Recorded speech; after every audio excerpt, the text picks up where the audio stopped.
Next up, we have a talk from Bill Marino. He is a lawyer turned computer scientist, and he is talking about agreement making in Ethereum from a legal perspective. Bill? Check. You guys can hear me okay? All right. Like Jesse said, I am a lawyer, and I'm also a computer science student at Cornell Tech in New York City.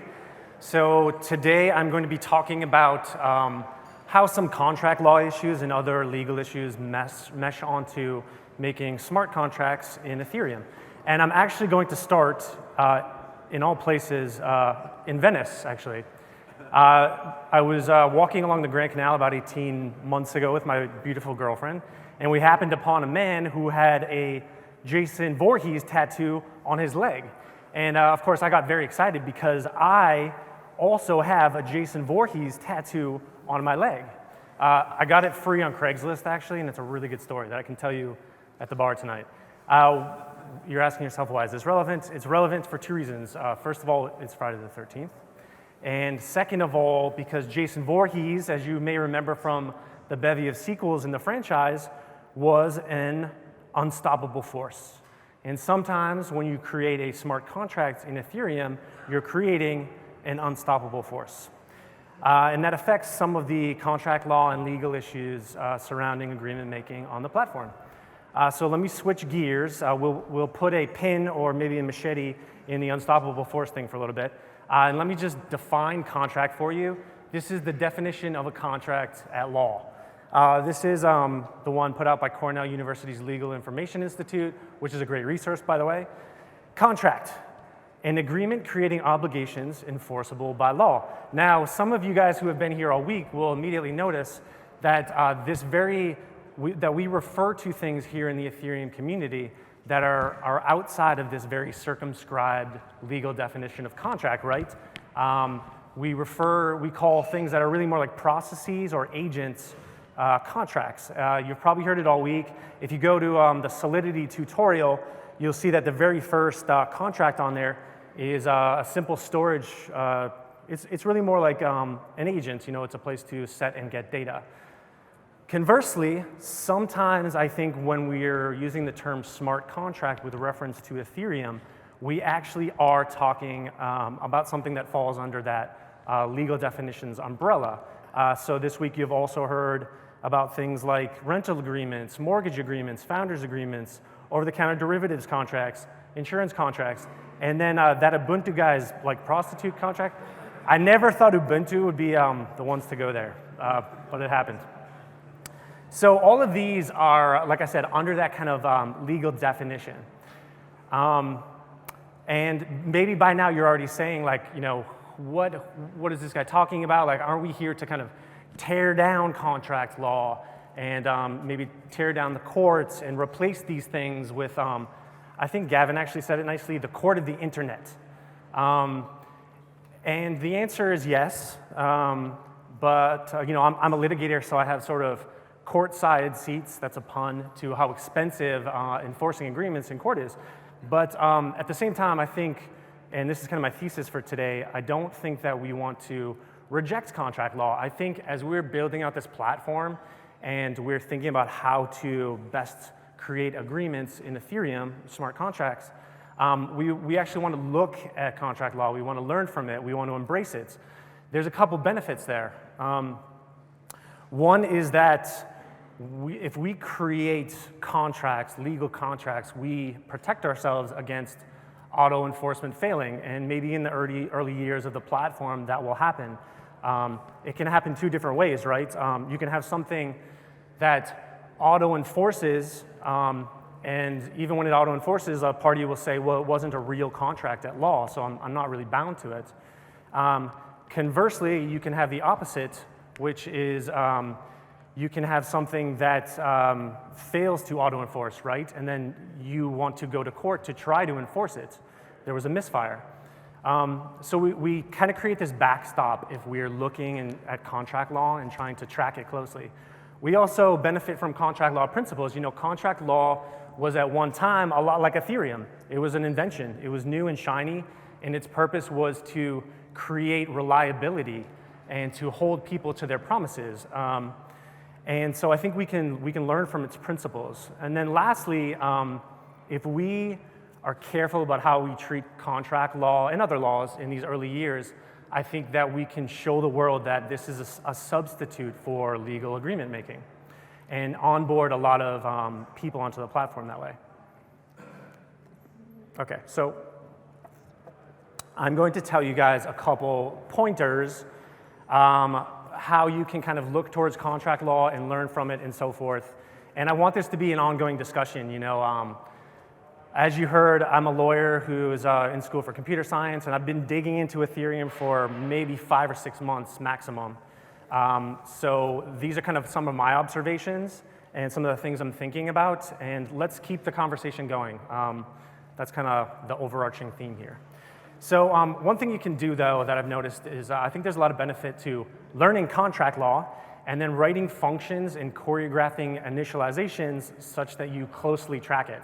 I don't think that you really need a lawyer to learn contract law. You know, we're in the age of Googling and autodidacticism, I think that's a word, where you can pretty much teach yourself anything. And although the legal community has built this kind of farcical moat around legal knowledge, I think maybe it's time for us to start tearing that down.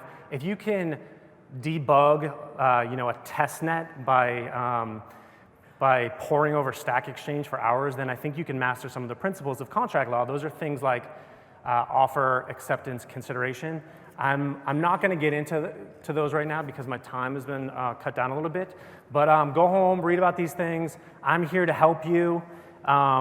And after you kind of get a mastery of them, what I would try to do is write contract functions and also think about like initializing contracts in ways that hew closely to these building blocks of contract law. Actually, the other day, Fabian and Christian and Alex, they built a contract here on stage in Solidity, and maybe subconsciously they did a really good job of tracking offer and acceptance very closely. So I would go and check out their code after you have a chance to read about offer and acceptance and so forth. Okay.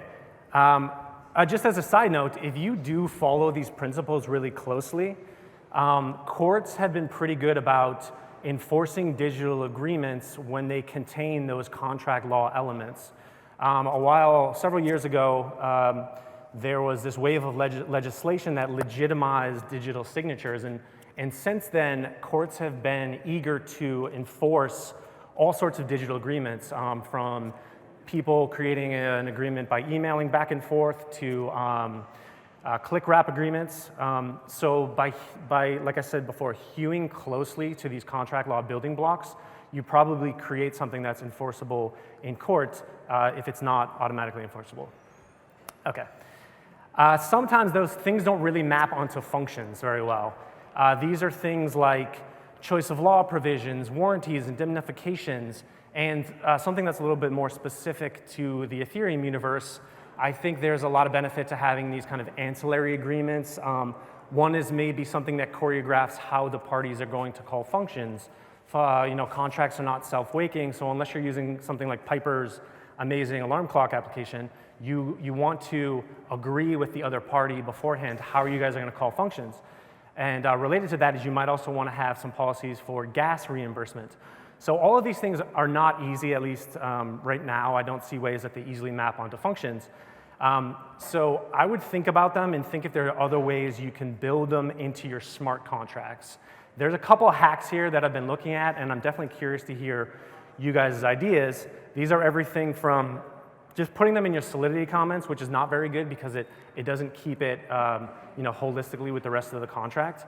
I think things like Swarm, IPFS, NatSpec, those might be good places to stash these other things. So I'm looking at all of that. I think bytecode would be the ideal place to stash that kind of stuff, but I don't know that that's feasible. If it is feasible, we should maybe start that conversation. Another thing is to engineer evidentiarily. One of the best things about law school is it kind of teaches you to start thinking with eyes towards court. You know, everything you do, you're kind of thinking like, what if this winds up in court? And when you're creating smart contracts, that can be a useful thing. Even if we're not talking about brick and mortar courts, we could be talking about some kind of digital dispute resolution, distributed dispute resolution. Maybe be thinking about those things while you're creating your smart contracts. And I'm going to tee this up this way. Imagine that we had a Venn diagram, okay? And it was people who know Solidity and then people in this room. You might think that there's probably a lot of overlap, right? And that might look like Garfield's eyes, okay? See, there's a lot of overlap. Now let's create another Venn diagram.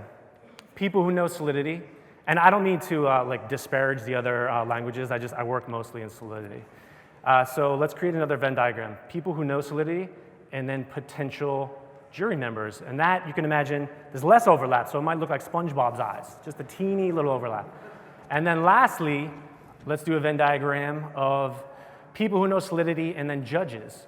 And as you can probably guess, there's basically no overlap, and then for good measure, I would also just put a big separation between them, so it's kind of like Stewie's eyes. That's the Venn diagram. So this is a long-winded way of saying that if you ever have to take your code into court, or maybe even to some sort of consensus-based dispute resolution contract that is operated by humans, they might not be able to read your code. So you might want to think about a couple hacks and ways to get around that issue. And some of the ones that I've come up with, you know, like what I mean to say is like, think about embellishing your Solidity code with legible contract-style language. And it's sort of like the hacks I was talking about earlier. I'm not quite sure where to pop them at this point. You might pop them in your Solidity code. You might pop them in some of these ancillary stores like Swarm and NatSpec. You might even think of paper or offline agreements that can somehow communicate with your smart contracts, but are legible to judges and jury members and so forth. Okay, one last way to embrace contract law is to pay attention to the special risks of creating that unstoppable force that we talked about before. Gav actually said it nicely earlier. I think he was talking about the system, but he said there's no reset, and that's also true of your contracts. They're immutable, they're automatically enforcing. So that comes to play in a couple different areas. One is rescission, modification, reformation. So in normal contract law, sometimes circumstances change and the parties want to go in and undo their contract. That's called a mutual rescission. Sometimes a court orders parties to go in and undo their contract. They might do that, for example, if one party was a minor. That is called rescission. The parties might also have a reason to modify their agreement. That's usually just called modification. It doesn't really have a name. And sometimes the court orders the parties to modify their contract. This might be because they did a bad job of distilling their intentions into writing. So you need to think about this in ways to kind of reconstruct, like how do you go about these things? How do you rescind a contract? How do you reform it? I'm going to skip a little bit ahead because I'm getting the time signal. But I have a couple hacks here. You know, they involve the enums that Christian was talking about earlier in the week are amazing to turn like your functions on and off and so forth. Sometimes I think suicide is a better idea. You don't just deal with these things with respect to rescission and reformation, but also what if something illegal winds up in your contract? Everything from HIPAA violating medical data to non-PCI compliant credit card data to Jared the Subway guy kind of stuff. Like if those things wind up in your contract, what do? How do you peel them out? So that's something you have to think about. In my last couple minutes, I want to just focus on a potpourri of issues, all in this realm. Okay, so I'm a New Yorker, and lately scoring F feels a lot like trying to score meth, which is that it's impossible.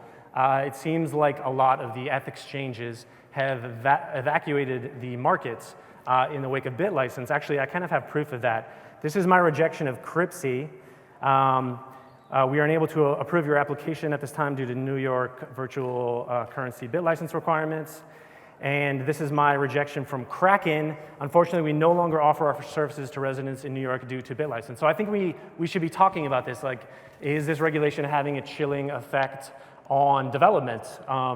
Actually, I was at an event with Jesse, 3 weeks ago, and a couple people were coming out to him and asking, like, where can I get F?